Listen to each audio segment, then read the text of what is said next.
Hello बच्चों, मैं धीरज Kumar mind power coaching में आप लोग का स्वागत करता हूं। तो कैसे हैं आप लोग? आशा करते हैं कि आप लोग स्वस्थ होंगे, मस्त होंगे और अपनी पढ़ाई बिल्कुल अच्छी तरीके से कर रहे होंगे। तो चलिए बिना देरी किए हुए वीडियो को स्टार्ट करते हैं। आज हम लोग पढ़ेंगे क्लास 10th मैथ्स बहुपद, जिसमें आज हम लोग तीसरा क्वेश्चन और चौथा क्वेश्चन करेंगे। पहला और दूसरा क्वेश्चन हम लोगों ने पिछले वीडियो में बहुत ही अच्छे तरीके से कर लिया था। तो आइए सॉल्व करते हैं तीसरा क्वेश्चन और चौथा क्वेश्चन। तीसरा क्वेश्चन में कहा गया है कि एक द्विघात बहुपद ज्ञात करें जिसके शून्यकों का योगफल एवं गुणनफल क्रमशः दी गई संख्याएं हैं। यानी शून्यकों का योगफल दिया हुआ है √2 और शून्यकों का गुणनफल दिया हुआ है 1/3। तो हमें द्विघात बहुपद ज्ञात करना है। द्विघात बहुपद के एक शून्यक को अल्फा कहा जाता है, दूसरा शून्यक को बीटा कहा जाता है। तो शून्यकों का योगफल हो जाएगा अल्फा प्लस बीटा। उसी का मान प्रश्न में दिया हुआ है। अल्फा प्लस बीटा का मान प्रश्न में दिया हुआ है √2। अल्फा प्लस बीटा का मान क्वेश्चन में दिया हुआ है √2 और शून्यकों का गुणनफल दिया हुआ है 1/3। शून्यकों के गुणनफल का अर्थ है अल्फा इंटू बीटा। शून्यकों के गुणनफल का अर्थ है अल्फा इंटू बीटा। उसका मान प्रश्न में दिया हुआ है 1/3। तो हम लोग से द्विघात बहुपद पूछा है। द्विघात बहुपद क्या है? तो द्विघात बहुपद ज्ञात करने का एक बहुत ही सरल फॉर्मूला होता है। वह फॉर्मूला है द्विघात बहुपद बराबर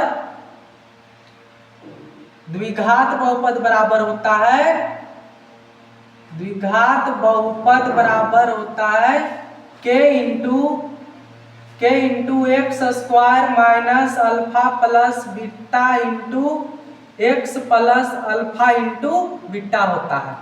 यह बहुत ही आसान फॉर्मूला है। अब आगे हो जाएगा k into x square minus alpha plus beta. यहाँ अल्फा प्लस बीटा की वैल्यू क्वेश्चन में √2 दी गई है। √2 हो गया, √2 और बगल में x है, √2x हो जाएगा और प्लस में अल्फा इंटू बीटा की वैल्यू 1/3 है, तो 1/3 हो गया।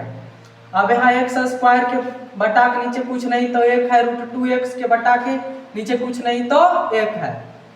तो यहाँ पर एलसीएम लेंगे। अगर एलसीएम लिया जाए तो एलसीएम कितना हो जाएगा? एलसीएम हो जाएगा 3।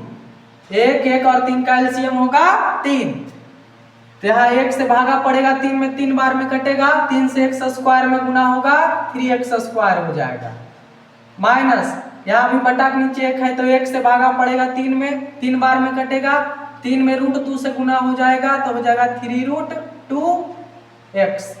3 से 3 में भागा पड़ेगा तो 1 बार में कटेगा। अब 1 से 1 में गुना होगा तो 1 हो जाएगा। अब चूंकि यहाँ एलसीएम 3 आया है तो यहाँ पर k की वैल्यू उतना ही लेना होता है जितना कि एलसीएम आता है। तो चूंकि यहाँ एलसीएम 3 आया है इसलिए k की वैल्यू 3 होगी। तो इसीलिए k की वैल्यू 3 रखते हैं। 3 हो जाएगा 3x स्क्वायर माइनस 3√2x और प्लस में 1 और बटा में 3। चूंकि यहाँ 3 से 3 कट जाएगा तो हमारा हो जाएगा 3x स्क्वायर माइनस 3√2x और प्लस में 1। यह हमारा निकल करके आ गया एक द्विघात बहुपद। पहला क्वेश्चन बहुत ही आसान तरीके से सॉल्व हो जाता है। अब इसी प्रकार से दूसरा प्रश्न सॉल्व करना है। दूसरा प्रश्न में क्या कहा गया है? शून्यकों का योगफल 1/4 है और शून्यकों का गुणनफल -1 है। शून्यकों का योगफल का अर्थ हुआ अल्फा प्लस बीटा। द्विघात बहुपद के एक शून्यक को अल्फा दूसरे शून्यक को बीटा कहा जाता है। तो शून्यकों का योगफल क्या हो जाएगा? अल्फा प्लस बीटा, जिसका मान प्रश्न में दिया हुआ 1/4। और शून्यकों का गुणनफल का अर्थ हो जाता है alpha into beta. Alpha into beta का मान प्रश्न में दिया गया है -1। अब द्विघात बहुपद हम लोग को निकालना है तो ही फॉर्मूला लगेगा। द्विघात बहुपद बराबर क्या फॉर्मूला होता है? द्विघात बहुपद बराबर होता है